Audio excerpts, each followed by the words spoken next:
دنیا و آخرت کے سب اندھیرے چھٹ جائیں گے، صرف اللہ سے لو لگا لو۔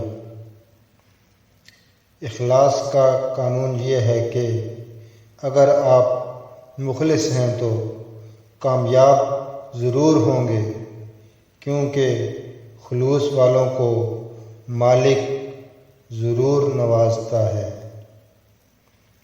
رکاوٹ نہ بننے والے کو رکاوٹوں کا سامنا کم ہی کرنا پڑتا ہے، اگر کرنا پڑ بھی جائے تو رکاوٹیں اس کی عظمت کا ذریعہ بن جاتی ہیں۔ گری ہوئی بے ترتیب اینٹوں کے انبار کو ایک عظیم اور خوشنما عمارت میں تبدیل کیا جا سکتا ہے۔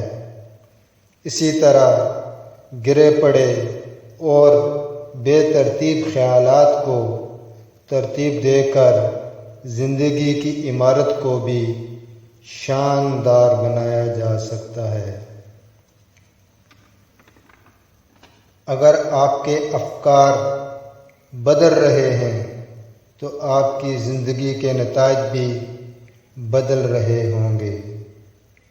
نتائج میں تبدیلی کا نہ ہونا علامت ہے کہ آپ خود کو تبدیل کیے بغیر ہی تبدیلی چاہ رہے ہیں، اور یہ ممکن نہیں۔